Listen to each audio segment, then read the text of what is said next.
It's Ken with DYC Studios, and we are at Devcom 2023. Now, last year we played a game with the indie developers, and that was to have them pitch their game in 10 seconds or less. This time, we're going to level up to level 2. I want you guys to watch this video, and then in the comments, let me know which indie developer you think has the greatest game. Who can win the 10-second pitch? Let's find out.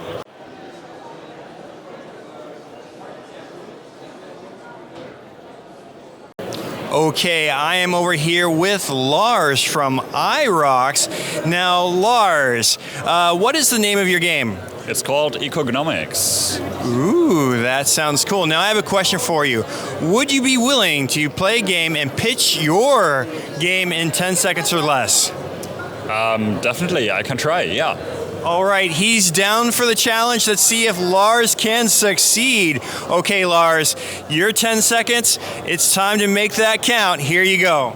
Okay, so it's a cute little strategy game about gnomes that chop down trees and hunt chicken and go on expeditions to gather more resources to rebuild their destroyed home. All right, and I think that was fairly close to 10 seconds. Good job, Lars. All right, so now gnomes, that's pretty cool. That's a lot of fun. I think all ages can kind of get along with kind of playing gnomes. Is it an all ages game? Yeah, definitely. So it's a very kid-friendly game because it's very low pressure, right? But we also have people that try to min-max and get the last bit out of every single island. So that's really cool. And gnomes, Heinzelmansion, perfect for Cologne because it's the home of the gnomes. So great. Thank you so much for playing the game. And guys, make sure if you guys like this game to leave a comment below, and we're going to move on.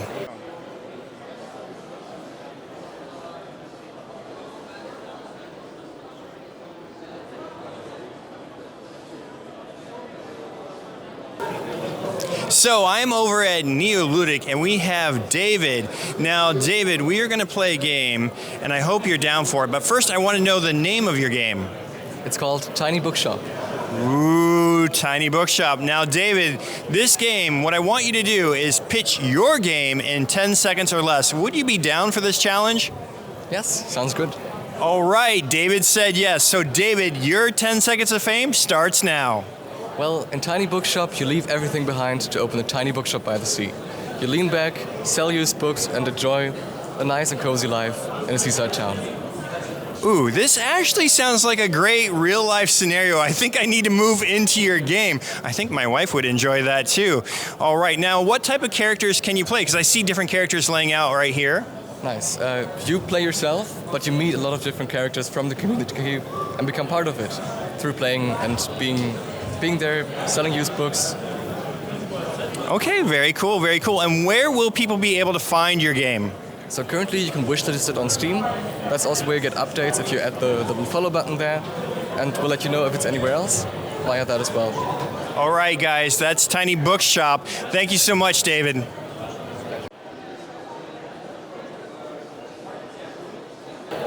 All right, I am at Yellow Lab, and we have Bianca here. Now, Bianca, what is the name of your game? Metavoidal. Metalvoidal. This sounds like it's going to be interesting. Now, what we are doing is we're playing a 10-second game where you pitch your game in 10 seconds or less. Do you think you can take that challenge? I'll try my best. All right, Bianca's going to try her best. Bianca, it's your time to shine. It's your 10 seconds. All right, you are a drummer. You go for an audition. You're bad. You fail. This metal band that you auditioned for, they're hunting you now. And now you have to escape their lair, which is an abandoned, corrupted church. And all of their fans are trying to eat you alive. And you have to fight through them to escape. Oh, wow. That sounds like a brilliant concept, and trust me, I would probably be the perfect player for this because I cannot drum and I have no musical abilities. They would probably come after me. So how did you guys come up with this idea?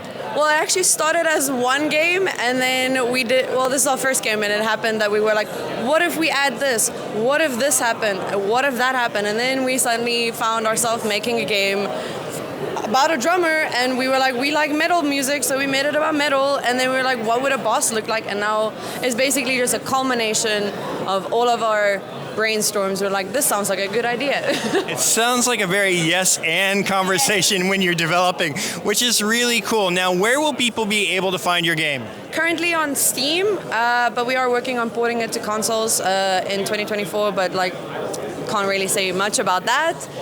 But yeah, Steam for now. Very cool, very cool. Thank you, Bianca. I am super excited. If you guys like the idea of Metalvoidal, make sure to let us know in the comments below. Sure. Cheers. Cheers.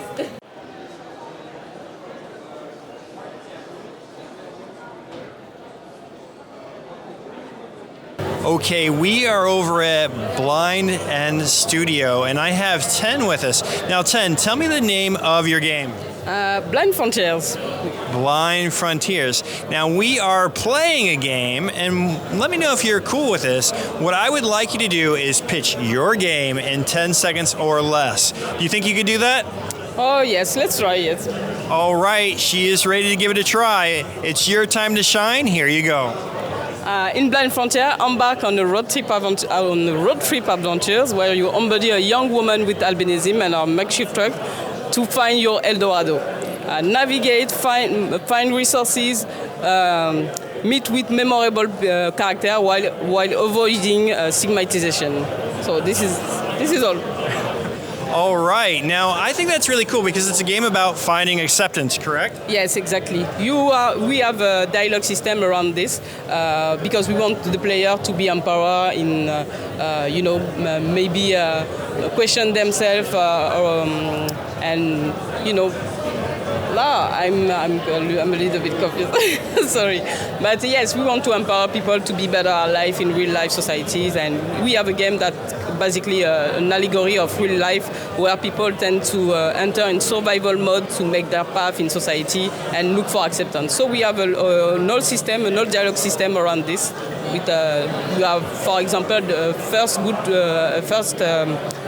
you have only one chance to make a first good impression. So we have the player will have the ability to choose outfit to shape their identity and maybe get the best outcome from their conversation.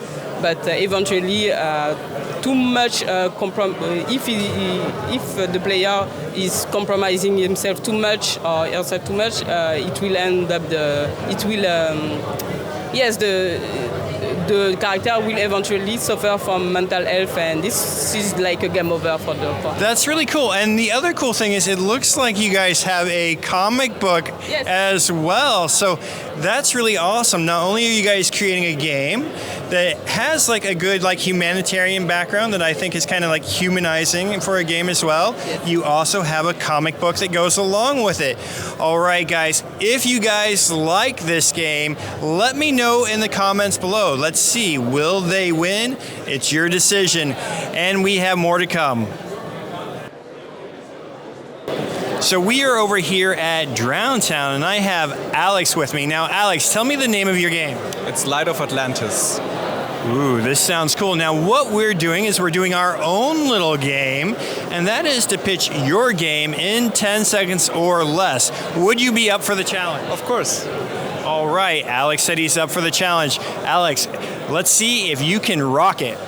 Light of Atlantis is a 2D puzzle platformer where you can control the water levels to solve puzzles and discover the secrets of Atlantis. Ooh, I think he got under 10 seconds for sure. Now, I'm looking at the graphics right here, and it looks really stunning. How did you guys come up with the overall design? I think a great inspiration was the game Hollow Knight. The world is inspired by Castle in the Sky from Studio Ghibli. And I think the art style is also influenced by Hades and Darkest Dungeon a bit. That's really, really, really cool. And it looks like it could be like a fairly good game for all ages from what I've seen on the screen. Would you agree? Yeah, I think so. It's really easy to get into the game, but also offers some small challenges for if you are more experienced. Very, very cool. Now, where would people be able to find the game if they were interested in finding the game? The game is also now on Steam. The demo is on Steam, not the game. But yeah, you can download the demo there and also wishlist. All right, so let us know in the comments below if you think Alex's game should win the 10-second challenge. Let me know.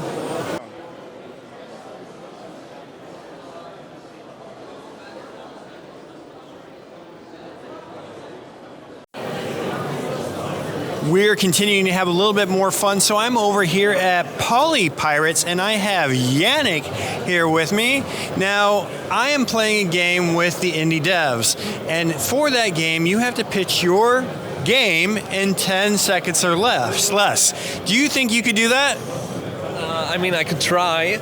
All right. So first, what's the name of your game? The name of the game is Kind Nature. Kind Nature. All right. So 10 seconds or less. Pitch your game starting now. So, did you ever wanted to visit European cities, but after the post-apocalypse? Yeah, you can do that in Kind Nature.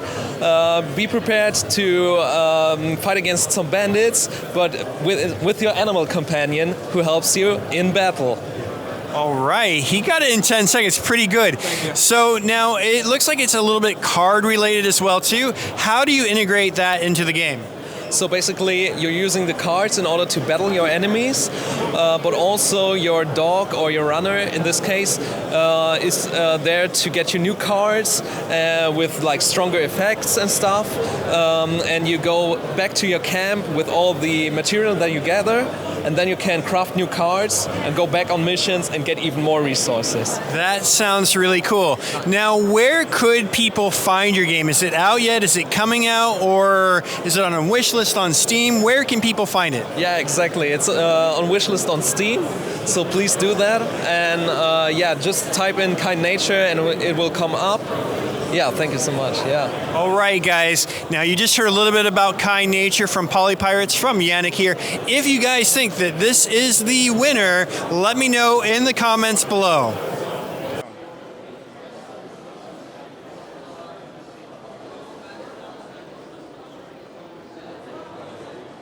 So we are over here at Slappy Incorporated, and I have Brom with me.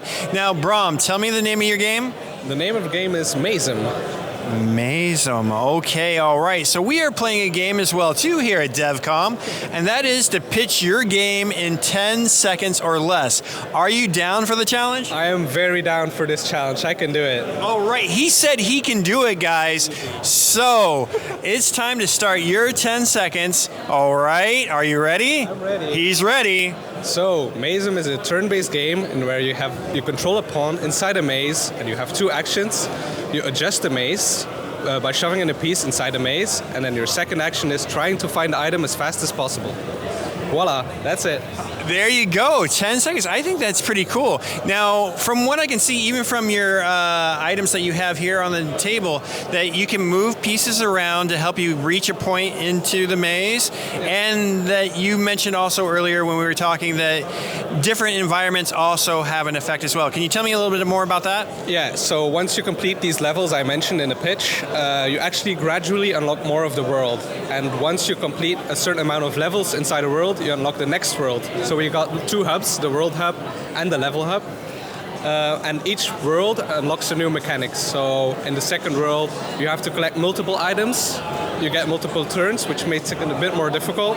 You also get introduced to elevated pieces, so you can walk up the stairs through elevated pieces, and then you can go down the piece, but not up. So you can jump down, but you don't have a ladder. And then in the third world, it's a desert. You get introduced to portals, which is it's like a Pac-Man inspired mechanic, and where if there's an open end on the maze, you can actually go through the end of the maze, and a portal gets created. So it's very nice and unique. So that's the third world, the third mechanic. And if you combine everything, it gets way more difficult. So the first is like a tutorial area, then you get to the winter area, and then the desert area. So there's a lot of possibilities of upgrading and innovating with new mechanics. So that's what we're going to do. It sounds like really cool. Like if you're the type of person that likes a game that where you have to kind of think about where you're going to go and how you're going to approach things and how you're going to move pieces around, that it sounds pretty perfect. And it seems like it also, again, is like a game that is kind of all ages. Would you agree? All ideas, you mean? Ages. Ages, yeah. So we're thinking about a mobile platform or Switch or even Steam. So yeah, we're targeting all audiences, all ages, from kids. We've been to a few events in Belgium mainly. This is the first one abroad actually. But we've been to a few events and mostly like a lot of kids come because it's very casual, family friendly. So yeah, we're targeting all ages. That sounds really cool. All right, guys, you've heard about Mazem, you've heard from Brom. If you guys think that this is the best game from the 10-second pitch competition, then let me know in the comments below. It's been a pleasure, man. So I am now over at Oopsie Daisies, and I have Lawrence here with me. Now, Lawrence, tell me the name of your game. It's called Tom the Postgirl. Tom the Postgirl, and I guess the bow is tying into the game as well too. Of course it is, yes. All right, so now Lawrence, we are playing a game ourselves, and the idea is for you to pitch your game in 10 seconds or less. Are you up for the challenge? I think so, yes. Okay, Lawrence is ready. So Lawrence, here is your 10 seconds to shine. So Tom the Postgirl is about the postgirl Tom, and she's supposed to deliver the packages, but she's so curious that she cannot help to peek inside the people's houses and maybe even open up the package herself. It's basically storytelling through voyeurism. All right, that sounds quite interesting. Now, I noticed that it's very black and white, except for the reds or the oranges that are appearing in it. How do you guys come up with that idea? It's very nice to have a reduced color palette. It's then the red is really a prominent color, and I think the red itself, it stands for fire. It stands for, it stands for love. It stands for blood. So it has all these strong emotions attached to it, and I think also we can guide the players quite well with color, and the color palette also allows for a maybe much quicker development of scenes since you don't have to color everything in. So it's a bit of everything together, a bit of art direction, a bit of purpose, and also time saving on the development side. That sounds really cool. A little bit of time saving, a little bit of like drawing attention to certain areas and so forth. Another quick question. So now, have you ever opened up packages that weren't yours? I actually have not. No. Oh my God, I have not. No. I had to ask. So, but how did you guys come up with the idea, this concept of this girl delivering packages who's nosy and curious, or where did this idea stem from? It stems from Red Riding Hood. And my colleague Leah has, thought of that concept, and she was like, "Hey, what if Red Riding Hood was really terrible at what she actually does, delivering packages, and how would that look like?" And so it came from this idea of having a very weird concept, having something very out there, and the theme that we can explore that's also a bit unconventional. I mean, voyeurism is something that I've never seen in games myself, so I think we have a topic that we can make something new out of it. Very cool, and it looks like it's fairly any age could play this game, I think. I mean, we targeted towards maybe a bit, young adults and adults, since there are violent scenes in it, and it is the humor that we have is of course not suited for children.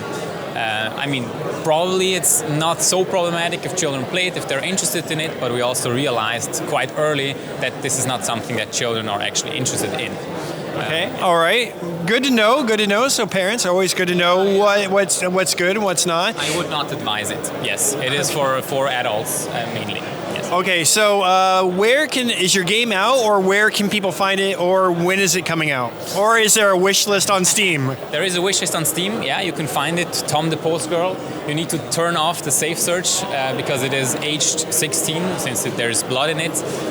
We plan to release it in about 2 years, so we still have quite a long way to make it. So if you're interested in the idea, please go wishlist it on Steam, it really helps a ton. All right, guys, so that was Tom the Postgirl, and if you guys like this and you think they should win the competition, let me know in the comments below. Thanks for watching, and we're going to move on to the next one. Okay, I am now over at Hooded Traveler Games, and I have Nicholas with me. Nicholas, what is the name of your game? It's called Aestik. Aestik. Okay, all right. Curious, I have to say. Now, we are playing a game of our own, and that is we are asking devs to pitch their game in 10 seconds or less. Would you be up for the challenge? I could give it a shot. Okay, he's going to give it a shot, give it a go, give it a whirl, give it a swirl. All right, Nicholas, here's your 10 seconds. All right, Aestik is a 2D hand-drawn Metroidvania, like with platforming, exploration, and combat, but with the twist that you can make moral decisions that lead to branching storylines. So yeah. Oh, see, under 10 seconds, awesome. Under 10 seconds. All right, perfect. All right. Now I have a couple of questions to follow up with as well too. So tell me about it. I really love the artwork. How did you guys come up with the design? So I love Hollow Knight, so it's basically an inspiration, like a cross between Hollow Knight and Adventure Time. That's like the idea behind it. I love Adventure Time, big fan of Finn, and I guess there's a new one coming out of the girl that's like the opposite of Finn and the cat movie. I don't know, I think it's either on Netflix or something like that. I have no idea. Anyways, I'm just talking on and on and on. But no, I really love the concept. And how long did it take you guys to get everything going and rolling on this? Well, we've been working on it for 3 years now, and we're gonna release next year. So it took a while, but yeah, I think it shows, and yeah, that's like. All right. So, Nicholas, now, are you guys on a Steam wish list, or how can people find the game?